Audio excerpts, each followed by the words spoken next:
So I'm really excited to introduce Cami.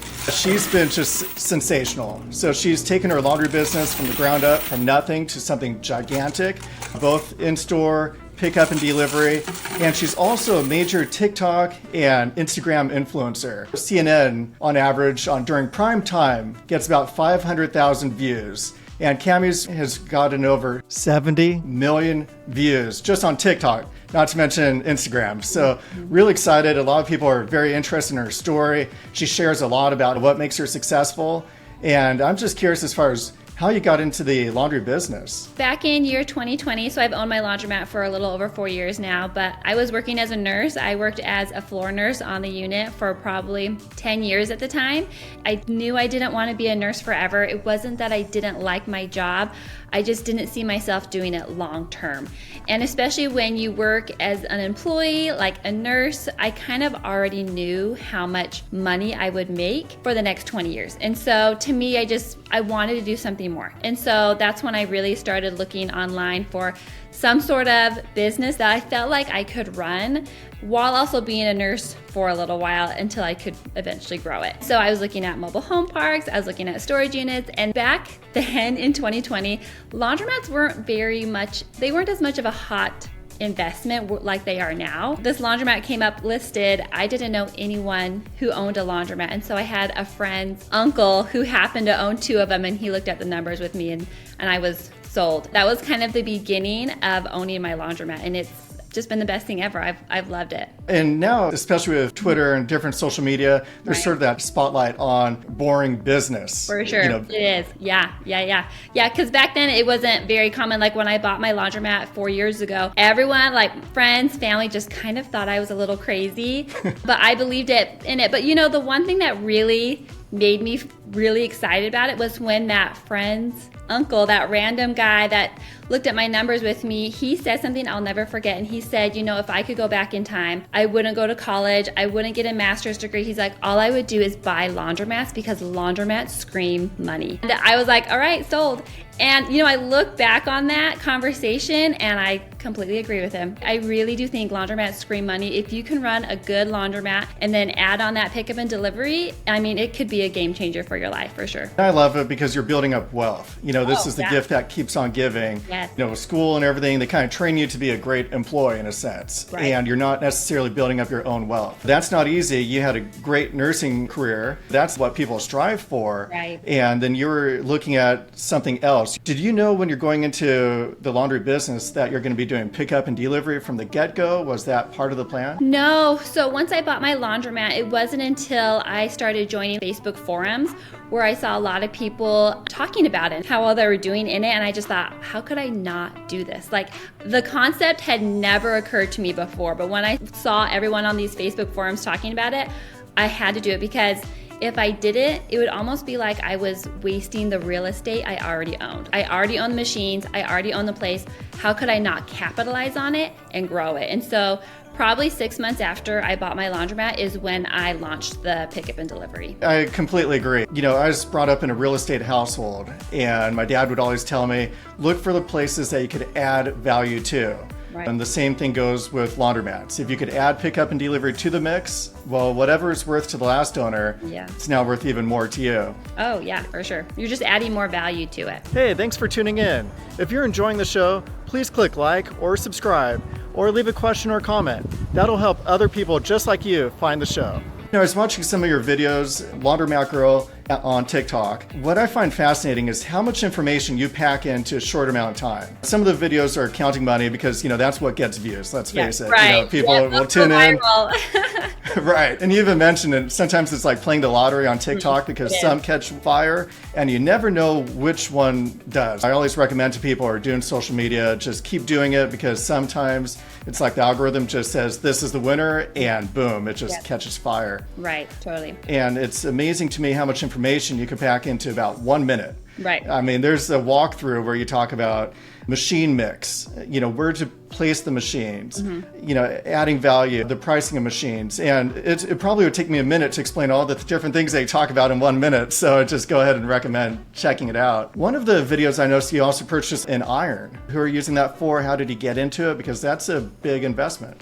It is, and it's not a common investment. You don't see a lot of laundromats that have iron. But when I started my pickup and delivery, I started doing residential. That's kind of the stepping stone, is you always start with residential. They're the low-hanging fruit, and they're great. They're great customers. But it wasn't until someone I knew in a past life, they found out what I was doing, and he owned a rental company where they do table linens. And he reached out to me, and I told him, we can wash them, but we don't iron. Like, I had faintly heard about ironing, so I kind of understood it a little bit, but I'm like, we can dry them and hang them on a hanger, like that's it.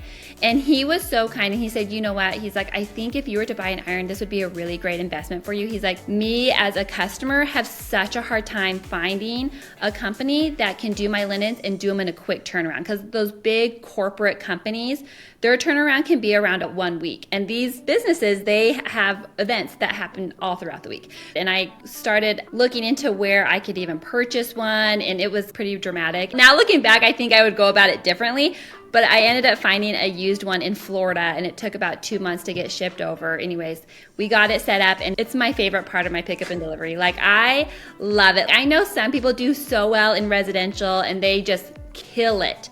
But my baby is my table linens. Like, I love my iron. We probably do 60% of our pickup and delivery of table linens, and then the rest are between residential and then other commercial accounts as well. That's great. I was on a mastermind phone call with a bunch of other successful pickup and delivery folks, and one thing they all had in common was a very strong commercial business. Yes. So, yes. I mean, residential is nice. For us, it's our bread and butter. It's actually 75% of our business, but for a lot of the folks on the call, the numbers were reversed. About 50 to 75% for them was commercial. So I'm seeing this transition of mom and pop laundromat owners getting more into commercial and having a differentiator like an iron that other people don't have. That really sets us nice. apart, for sure.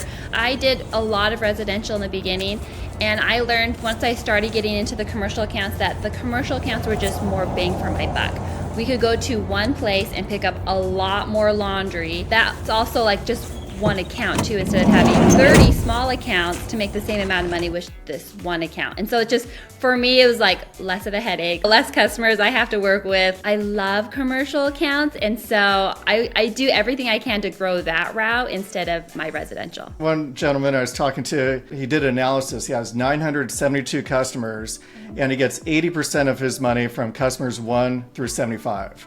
Oh. And it's heavily commercial focused as well. And then it's nice to have a differentiator. That means less competition. You mentioned you would do things differently as far as how you approach getting the iron. I was just curious if you could expand on that. I kind of went through a guy, and it was used, and I went through this guy who knew somebody, kind of a thing. So if I were to go back in time, I would probably go through a distributor and purchase my iron through them, because I think the process would have been a lot cleaner, smoother.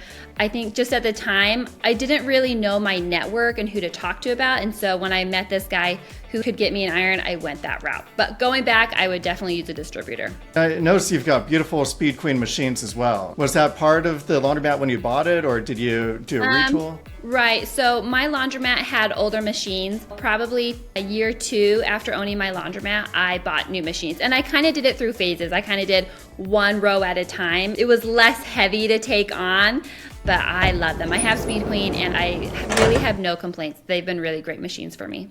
Did you notice an increase in business? I noticed significantly more people were doing like the upsells where they could choose to do an extra rinse or extra hot water, things like that. And that really helped. So my revenue did go up from having those machines for sure. Plus, I don't really repair machines. I can do the basics like on the top loaders, but when it comes to the bigger machines, I couldn't fix those on my own. So I always had to hire that out. And so even just taking away that expense too, because my new machines don't require as much maintenance on it, I'm saving a lot of money in that regard too. So that's been really huge for me. We were kind of in the same boat. We had about 20-year-old machines. It was past time to change them. They were actually working pretty well, but there was a lot of downtime with repairs and wait time to get the parts for an old machine. And we should have retooled a long time ago because Right. our revenue went up. So I feel like everyone kind of says that. They wish they would have gotten new machines earlier. Like that's just kind of how it goes.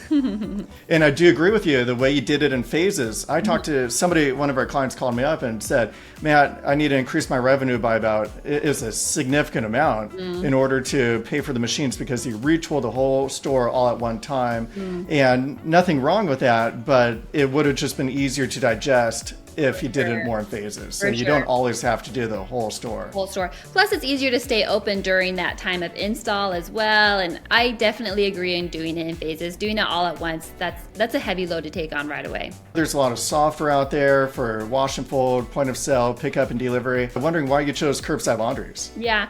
So when I was looking into doing curbside, I distinctly remember sitting in my living room and going through your guys' YouTube videos. I was so foreign to this business. I think I just like looked online, right? I had no one I could really talk to about it. And so I may have just found you guys on YouTube, and you guys gave out so much education on the business. Not only was I interested in the software, but you guys were teaching me on the basics of picking up an order, dropping it off, staying organized. So I really like that, especially because you guys were doing it, right? Like you guys were in the business doing it day to day. And so I felt like you guys could see the problems or the little issues that happen in pickup and delivery, and then fix that and bring that to the software. So I like that you guys were doing it, like you guys were doing it as same as me. The biggest reason why I went with you guys is because of that. The education you guys provided on teaching me on how to run the business, and then the fact that you guys were running the same business as well and doing the same thing as me, I felt like I trusted the software more because you guys were using it as well. My brother and I were on multiple development calls all the time. Decisions come up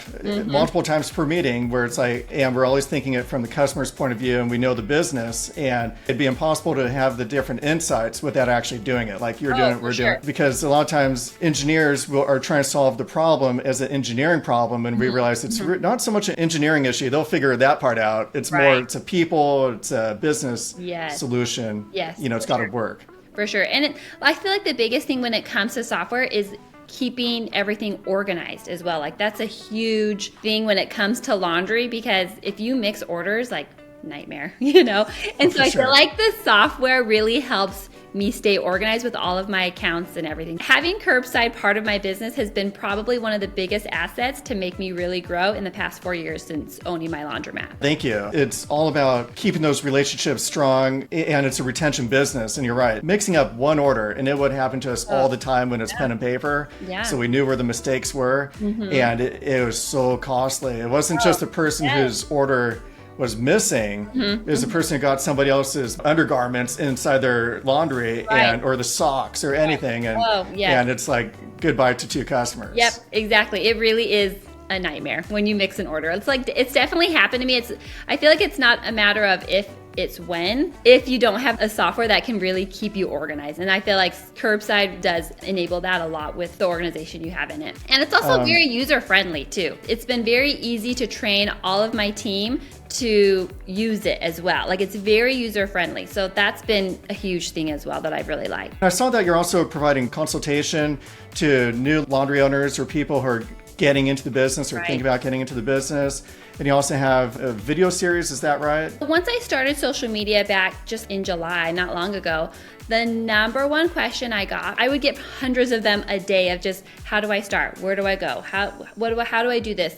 Very like basic answers that people just didn't know. Like buying a laundromat is so foreign for majority of people. And so I just put together this small series of videos directing people on what to do, kind of get them started on beginning to buy a laundromat. I also teach them on how to value a laundromat, how to do due diligence, but it's been really helpful to a lot of people because it just gives them a direction. So these videos are just more concise, like step 1, step 2, step 3. And so it's been really helpful to a lot of people.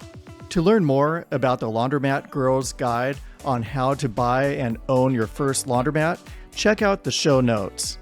And if you'd like to learn more about the Curbside Laundries wash and fold and pickup and delivery solution, go to curbsidelaundries.com. And don't forget to click like and subscribe for more great content.